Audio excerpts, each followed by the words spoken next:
then put up rows of plants to keep them from returning. In Japan, the homeless are still the floating, drifting ones. Mark Wittke, ABC News, Tokyo. And that is our report on World News Tonight. Later this evening, Day 1 devotes a full hour to guns in America. I'm Peter Jennings. Good night. This has been a presentation of ABC News. More Americans get their news from ABC News than from any other source. It's here. Tonight, the ultimate battle continues. A chosen few survive the plague. Well, there's got to be other people. Now, they must decide to make their stand for good or evil. The end of the world is just the beginning. Stephen King's The Stand, tonight here on ABC. Parental discretion is advised. Good evening, everyone. I'm Angela Storr. And I'm Chris Conangla. Coming up this evening on Eyewitness News, should this cop go on trial, or should the city give away hundreds of thousands of your tax dollars? And could that police brutality case result in the downfall of Chief John Locks? We'll have team coverage. Also ahead, from barber poles to women's toilets, what did state lawmakers do to make a difference this year? Plus, history on the bench in Minnesota. Find out what legal ground this man is breaking. Stay tuned. Seattle, average rainfall 39 inches. Phoenix, average high 103 degrees. Minneapolis, average low 7. Every year, Anderson windows and patio doors stand up to the harshest sun, the coldest wind, the hardest rain. So much for the law of averages.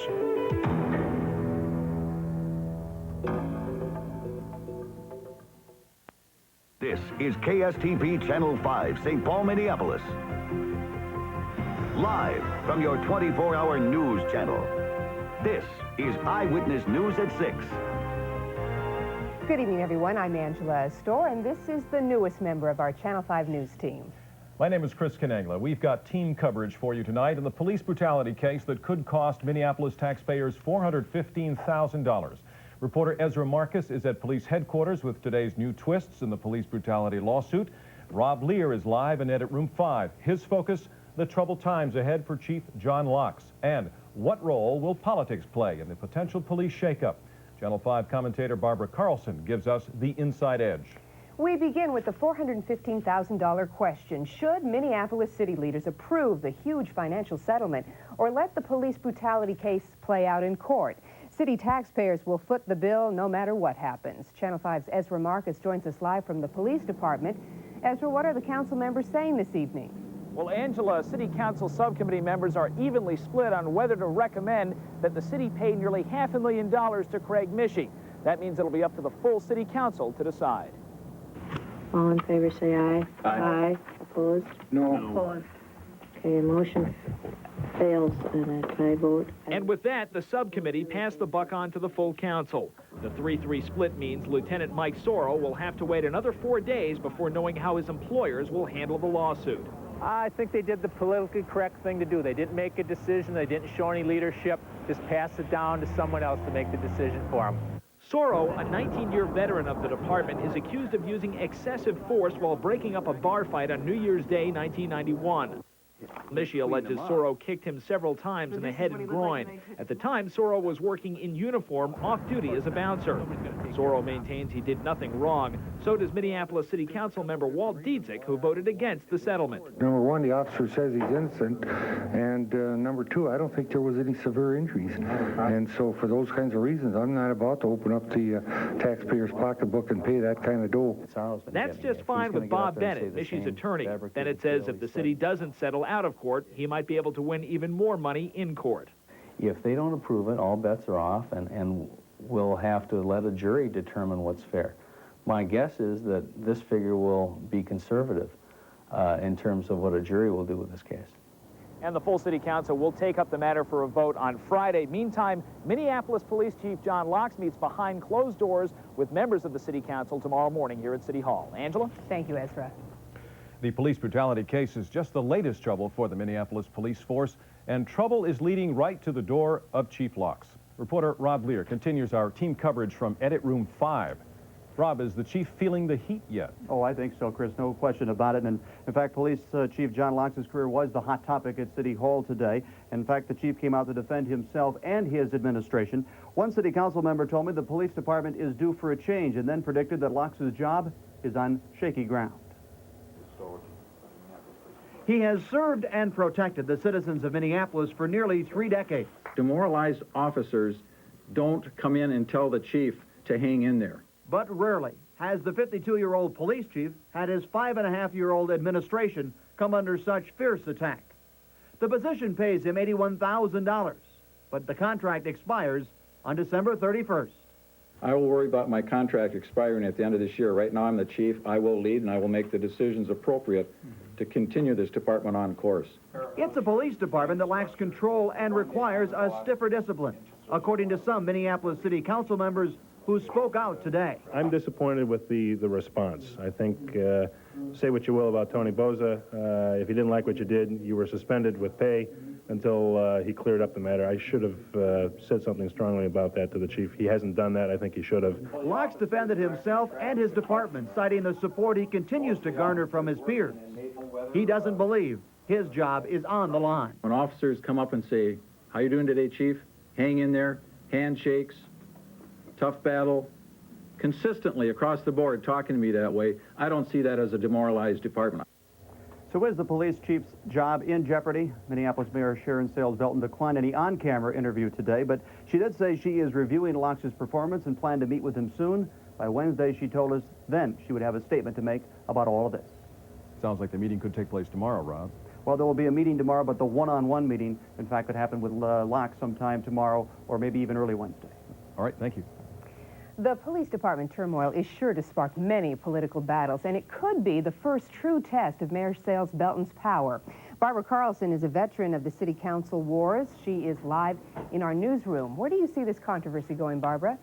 First of all, Chris, I want to welcome you to KSTP and to the cities of Minneapolis and St. Paul and the state of Minnesota. We're going to bring you up to date on the Minneapolis City Council, who, if they follow their previous ways of doing things, will screw this up too. If they pay $415,000 and do not allow Lieutenant Mike Sorrow to go to trial, they're absolutely, without question, in the wrong.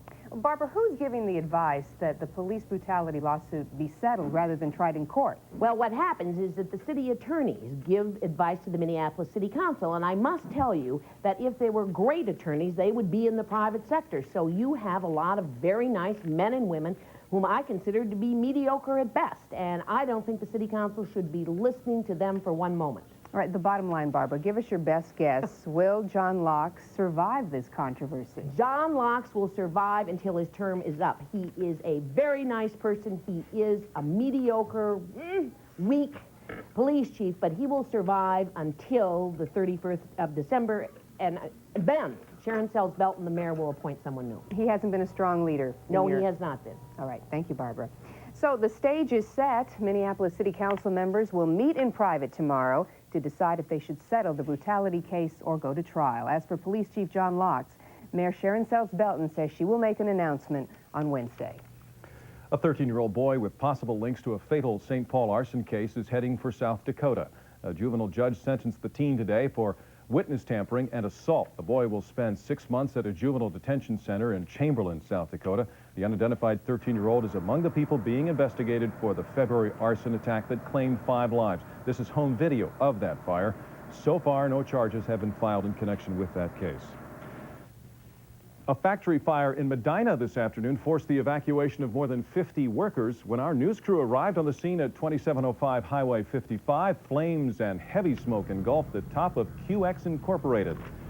Some workers had no idea there was fire until our Channel 5 crew noticed it and alerted workers inside. QX is an aluminum factory. We're happy to tell you, no one was injured. A milestone in Minnesota law today. Michael Davis was overwhelmed with emotion this afternoon when he was sworn in as U.S. District Court Judge in Minneapolis. He is the first African-American to serve on the federal bench in Minnesota. Previously, Davis served as a Hennepin County District Court Judge for more than a decade, handling Minnesota's 2 first DNA cases. If gays are okay, why not transsexuals? The political heat is on in St. Paul. When Eyewitness News continues, you'll see how the mayor is coming under attack from gay activists. Also ahead, did Arnie do wrong and cost a pension fund millions of dollars? The audit is in. And did Minnesota taxpayers get their money's worth from state lawmakers this year? You'll see what they did and didn't accomplish. Stay tuned. Closed captioning of Eyewitness News is brought to you by your local Lincoln Mercury dealer. We've been saying Mercury Villager is the minivan that drives like a car, but actions speak louder than words. Now look how it moves in here, with a sliding rear seat and room for 7. You'll get a standard driver's side airbag, front-wheel drive, and standard 4-wheel anti-lock brakes. I'd like to see you try that in any other minivan. Mercury Villager. It's at your Lincoln Mercury dealer now. Every morning, the sun comes up. That's guaranteed. If you start Weight Watchers' incredible new Superstart program tomorrow, in 1 week's time, if you haven't lost at least 4 pounds, you'll get a week free. That's guaranteed, too. It's so easy. You'll eat delicious food you make yourself from really simple recipes. It worked for me. I've now lost 16 pounds. So come to Weight Watchers now and you'll register free. Plus, a week from now, if you haven't lost 4 pounds, you get a week free. Get the guarantee and register free. Call now.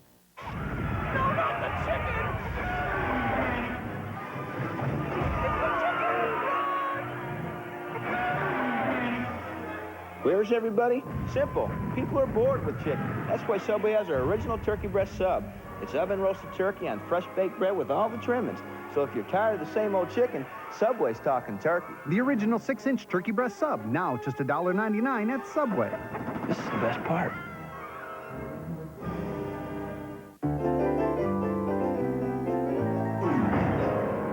Here's the truth. It has a beautiful body, but its beauty is more than skin deep.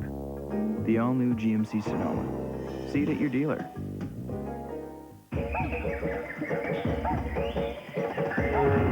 Your luck is changing, because now your GMC truck dealer is offering GMAC financing on the all-new Sonoma for very little dinero. So see your dealer today. Strong words today for St. Paul Mayor Norm Coleman from organizers of the Twin Cities Gay Pride Parade. Flat out, they're calling him a bigot. Activists gathered outside City Hall today in protest. They are angry at Coleman because he refused to sign a proclamation declaring June the month of gay, lesbian, bisexual, transgender pride celebration. The mayor says he supports gays and lesbians, but objects to celebrating bisexual and transgender lifestyles. The audit is in, and Governor Carlson is out of trouble. During Carlson's term as state auditor in the 1980s, bad investments cost the Minneapolis employees' retirement fund $67 million. An investigative report released today shows no evidence that Carlson hindered or improperly influenced the MRF audits.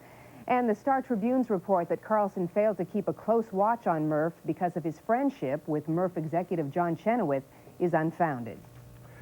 During the legislative session that just ended, our lawmakers tackled everything from taxes to toilets. You needed a scorecard just to keep track. Political reporter Carrie Miller joins us now live from the state capitol with the final score. Carrie? Chris, believe it or not, the state legislature passed more than 300 laws this session, and it was a short session. How do they affect your life in ways you've probably never even thought of? The House stands in adjournment, sine die. In the pre-dawn hours of Saturday morning, the final gavel fell on what will be known as one of the most crackling, contentious, and sometimes complex sessions in a long time. Legislators took on nuclear waste, sports arenas, and crime, but they also debated bills you're probably not even aware of. For example, barbers wanted a crackdown on who could use barber poles to advertise. That didn't pass, but a bill that mandates 3 toilets for women to every 2 urinals for men in new buildings did. Here's some of the other work your lawmakers accomplished. If you fish in Ontario, plan on only bringing back 1 walleye over the border, the result of an ongoing fish war between the U.S. and Canada. If you drink Crazy Horse malt liquor, switch. Lawmakers have banned it. And if you work for minimum wage, celebrate, but not too soon. You're getting a raise in 1996. Yet if it sounds like your legislators have been working overtime, they haven't impressed everyone. We did a little informal survey today and found some pretty general dissatisfaction out there. My problem is they need to take a little closer look at what we want and not necessarily what, special interests want. I don't feel that they get the public's opinion the way that they should. Once they get voted in, they never seem to follow through with what they say they're going to do. Not a lot of confidence out there for state lawmakers. That is not good news for House members who are all up for re-election in November. All right, Carrie, thank you very much. Well, today started out so well. Beautiful blue skies and warm morning temperatures. Oh, but all of a sudden, dark storm clouds moved in. Here's the view right now from Tower Cam. Dave Dahl is coming up next with a rain and shine forecast. And I'm Joe Schmidt. We spent the day fishing on Lake Osakis. How we did, we'll show you in the grill a little bit later in sports. For quality products at the lowest overall prices every day, shop Mills Fleet Farm. Outdoor building projects stay beautiful when you use Lifewood treated lumber from Weyerhaeuser. Ideal for decks, fences, and landscaping, Weyerhaeuser Lifewood products are at everyday low fleet prices. Summer entertaining is easy with this gas grill from Charbroil. It has a precision flame cooking system for improved cooking performance and a large clear view window, now just $188.99. Mills Fleet Farm, serving America's heartland since 1955. In these parts, dependability's the name of the game, folks. Dependability. You've got your reliability, your garden variety of trustability, but dependability is the ability that folks commonly associate with U.S. West. And ooh, that's nice. Because when it comes to your communications, you need a company that's, well, dependable. Dependable as in keeping your facts straight, or just getting things right, no matter what it takes. U.S. West is always there for you through thick and thin, with the products, services, and solutions you've come to depend on, come rain or come shine. It's a dog-eat-dog world out there, my friend. And if you can't depend on your communications company, you've been barking up the wrong tree. Because at U.S. West, you can always count on our ability of dependability. And ooh, that's nice. U.S. West. What do I like best about St. Croix Casino? Well, from May 15th to May 22nd, they're having a huge second anniversary party. There's drawings for 2 new Ford Thunderbirds, 2 $10,000 cash giveaways, 2 free midnight blackjack tournaments, a 2-day powwow, and music by the White Sidewalls and Molly and the Haymakers. With so much going on, you just might get a little carried away. St. Croix Casino and Hotel on Highway 8 in Turtle Lake, Wisconsin. Chris comes to town, Dave, and we have beautiful spring weather. I take all the credit. Yeah, that's good. Thank you for bringing that. Well, you come to town with your wife and your daughter, and it's a bit of a homecoming for you. It is a homecoming. She was born here in Minnesota, so was her brother, right here in Minneapolis, as a matter of fact. So this is a bit of a homecoming. He feels very, very comfortable, a good fit that I hope will last for a very, very long time. Yeah, we'll keep the weather coming nice. Well, if we can get rid of the wind, it would be nice. A little bit breezy, a little bit breezy. I think it's going to settle down quite a bit, and especially as we look toward the fishing opener, we're going to give you a brief little look at what the fishing opener's weather should be. But out there right now, the sunshine did pop out once again, and currently as we look at downtown St. Paul via Tower Cam, still a few clouds out there to the east of us. Out over central Wisconsin, some scattered light showers, but 66 for our current temp. That was after a high today of 68, 25 for the dry dew point. That's why many of the showers that were occurring out there dried up before they actually reached the ground. The air is still fairly dry, relative humidity at 21%. Northwest wind now 20 miles per hour. That's the breeze, but that'll calm down later on tonight. The barometric pressure is steady. Today's high temperature made it up to 68. It's 1 above the average, 45 this morning's low, and sunset for tomorrow is at 8:28. Nice day to get out and enjoy some of the area parks. This happens to be a look at St. Louis Park. Hi, Mom. And this is Oak Hills Park in St. Louis Park. A little sunshine and some short sleeve shirts out there today, but there's the wind still blowing around in the trees. We're going to see that wind gradually settle down tonight. Satellite loop over the last 8 hours or so. Watch the clouds gradually pop up in Minnesota and then start to fade out. Here they are popping up in the eastern part of the state as well as northeastern Minnesota. Clear skies, though, from us out to the west, and that means a lot of sunshine again on tap for tomorrow. And temperature-wise, we're going to warm up. 66, though, right now. Lower 60s out to the west of us, so slightly cooler air out there where they had a few more clouds. While in the eastern portions of Minnesota and western Wisconsin, temperatures are mainly in the 60s. We're going to see those lows drop down through the 50s and into the 40s tonight. The forecast map for tomorrow shows 70s for highs. That's warming up. That's just the beginning of the warm-up. 73 here with partly sunny skies at least. Out to the west, though, 80s. and we could see our second shot at 80s here in the Twin Cities by Friday. Channel 5 forecast for overnight tonight reads this way here in the metro. We're going to have clearing skies. All those showers will gradually fade out as the evening coolness sets in. Down to 40, though. That's kind of chilly. Northwest winds. For tomorrow morning, waking up with sunshine, mostly sunny skies, and 45. The wind's light and variable. So there goes the breeze. And we're going to stay fairly light through the afternoon with lots of sunshine, partly sunny sky at least, 73. And as we look toward Wednesday, warmer still, 75 with partly cloudy skies then. And it gets warmer. Looking ahead, you're going to love this outlook. Everybody's going to love it. 80s for highs, 82 on Friday and 80 again on the fishing opener. A chance of thunder then. And we're also going to have a chance to look at an annular eclipse. Now, this is tomorrow, starts at 10:22. It reaches its maximum at 11:57, when about 74% of the sun will be covered up by the moon. Ends by 1:35. Do not look at the sun directly. Use the little pinhole in a piece of paper with the sun behind you and let it shine on another piece of paper. If you work the night shift and wake up at 11:57 and think it's still the middle of the night, it's not. It's just the eclipse. There you go. Thank you, Dave. Thank you, Dave.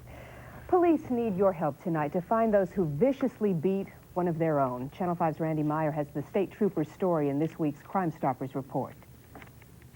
On Tuesday, April 19th, State Trooper Jerry Bram pulled a motorist over for running a red light. The traffic stop happened at Interstate 35W and 35th Street in Minneapolis. Well, he was attempting to arrest this person after a scuffle. He was blindsided from the back by 4 individuals. I didn't see them hit me, but we found the weapon there. The attackers used a lead pipe and ran from the scene after the beating. Other than bumps and bruises was some scratches to my left eyeball. A number of people witnessed this attack. If you were there, you could be eligible for a cash reward of up to $3,000. Part of that reward is provided by the State Patrol Supervisors Association and a local radio personality. You can call Crime Stoppers now at 45-CRIME.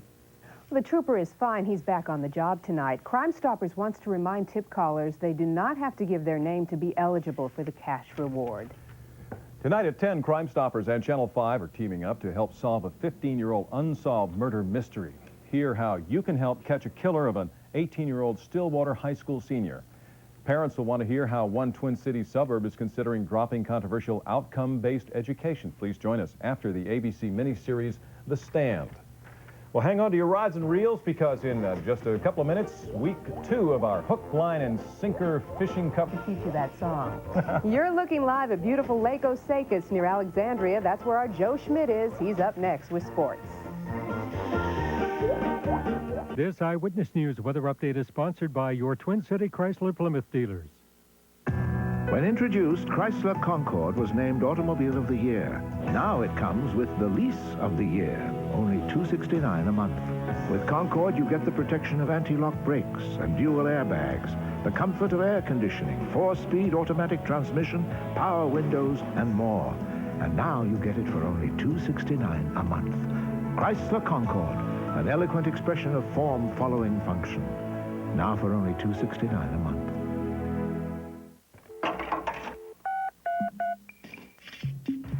271 Park. Considering what a payphone endures, you might expect trouble getting your call through. But a genuine Bell payphone from US West is reliably built and regularly serviced. So the last thing you'll ever have to do is worry. US West payphones. For every call you make. For every call that has to get through. Hi, it's me. US West.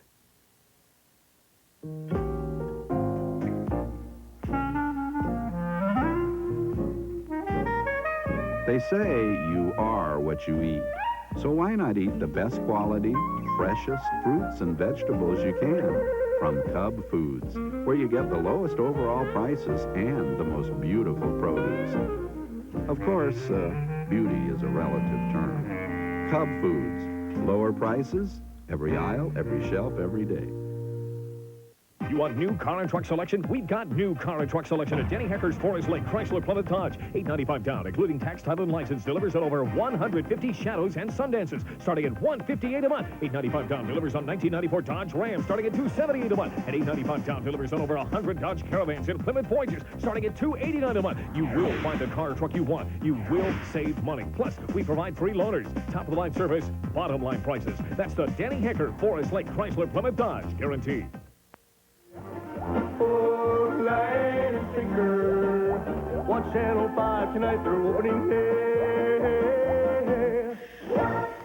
Well, you know what that means. Time now for sports, and our Joe Schmidt has gone fishing for the week. Catchy tune. It's all part of our Hook, Line, and Sinker series heading up to this Saturday's fishing opener. Today, Joe is live at Lake Osakis near Alexandria, and Joe, who has promised me to take me fishing one of these days, how was the biting today? Hey, the biting is always good when you're out fishing instead of working. And Chris, I'd like to welcome you aboard and let you know that there are 1.6 million fishermen and fisherwomen in Minnesota. When I get done with you, there'll be 1.61 because we're going to get you on out here. Thanks. All right. This is week 2 of Hook, Line, and Sinker, and this is really the fun week because this is the week we get to go to check out some of the hot spots in Minnesota fishing. And today we're on Lake Osakis at Buck Point Resort. Where is Lake Osakis? Well, it's real close to Alexandria, about 2 hours northwest of the Twin Cities. It's a very popular spot. The lake itself is pretty good size. As you can see from the air, it covers 11 miles and covers some 5,600 acres. It's known mostly for walleye and crappie and sunfish. Buck Point is one of 18 resorts that make up the Lake Osakis Resorters Association, and it's where we took off from today to do a little pan fishing on a very windy day. And as you can see, the wind made for some rather tough fishing conditions. I needed to shower anyway. We caught some fish. We're going to show you how we did tonight at 10. Now, we're up here, of course, to get you all ready for the 1994 Minnesota fishing opener for northern and walleye. And to get a pretty good indication on how Minnesota's going to do, it's always good to check out how Wisconsin did because they opened a week earlier. We sent Eric Gislason to Wisconsin to find out how they did. You could not have painted a prettier picture. Opening morning in Wisconsin. Anxious anglers had dotted the lakes of some storybook countryside in Polk County. All were expecting the big walleye to come calling. One thing we didn't expect to see, Viking purple in Packerland. One thing we didn't see was walleye. Walleyes, there ain't many left. There isn't. While Minnesota may be known for its walleye, here in the Badger State on opening weekend, we've had a bass. Or should I say, blast, guys. While walleye may have been a little tight-mouthed, look at the largemouth, also in season, that we're biting. New Richmond's Wayne Schumacher and his 9-year-old son Justin were very busy making their own opening morning memories a week ahead of Minnesota. How's it feel to be back out on the water after a long winter? It's good. It feels good. We've already been out fishing, and they're sitting at home thinking about it. It's, of course, I fished Minnesota opener, too, so I get to go through this twice in 2 weeks. And that's what we live for. So while Minnesotans play the waiting game, Wisconsin anglers are playing the fishing game. There's nothing quite like opening morning. For Hook, Line, and Sinker, I'm Eric Gislason in Polk County, Wisconsin. Coming up tonight at 10, more fishing coverage, plus our first prize giveaway in our Hook, Line, and Sinker contest. Tonight we give away a $300 gift certificate for some Lindy Little Joe tackle. A sad note tonight, one of the guys responsible for building the Vikings into a power in the 60s and 70s is dead. Former Vikings general manager Jim Finks died after a long bout with cancer. Finks was the man who hired Coach Bud Grant in 1967, and the two of them built the Viking team into the one that dominated the NFC Central Division, and they reached the Super Bowl in '69 and '73. The Vikings were not the only team that Finks made into a winner. He built the Bears into Super Bowl champs and the Saints into a playoff team. Jim Finks was 66 years old.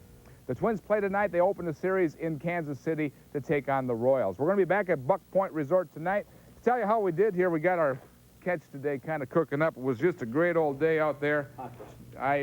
Maybe I should show you the slab we caught. This kind of tells you the kind of day we had out there fishing. This is what's on the menu tonight. The rest of the cow got away, I think. All right, big one's got away. Thank you, Joe. It's going to be the biggest summer ever at the Science Museum of Minnesota. Bigger in more ways than one. Find out what creatures are going to be calling downtown St. Paul home for a while when we come back. Channel 5's Hook, Line, and Sinker is brought to you by Michelob Golden Draft, Champion Auto Stores, and Subway Sandwich Shops.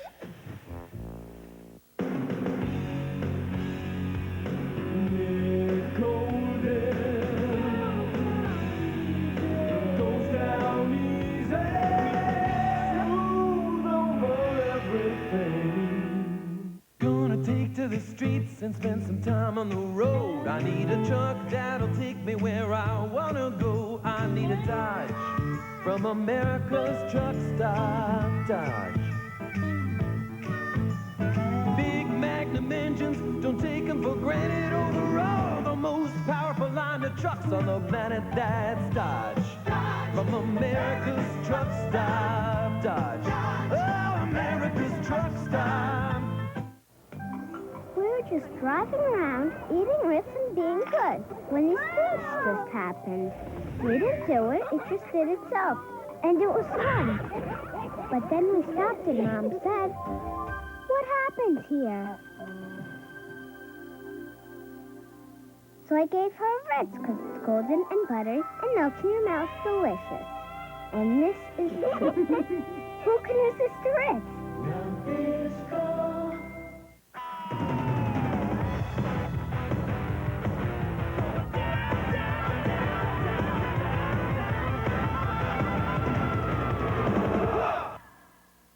Smooth over everything. Right now, Ford Taurus, America's best-selling car, has the best lease deal of the year. For a limited time, get a special $500 lease bonus on Ford Taurus. Now just $249 a month for 24 months.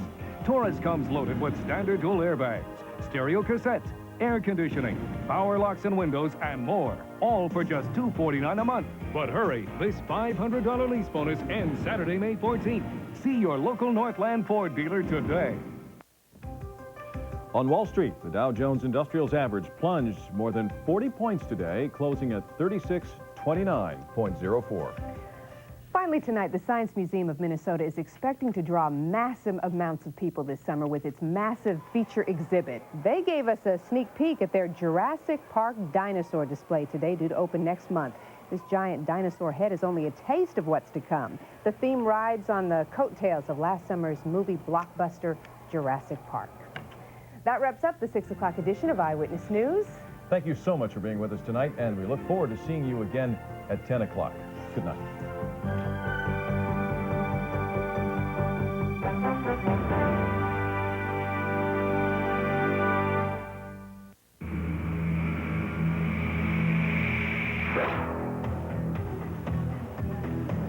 An A Current Affair exclusive, the final eerie interview with the Crow star Brandon Lee. We do not know when we will die. Days before his fatal on-set shooting, the star talks about the greatest role of his life, a role he wouldn't live to see on the big screen. I don't know if I was destined to play this role, but I feel very fortunate to be doing so. A compelling and tragic conversation, Brandon Lee's last interview.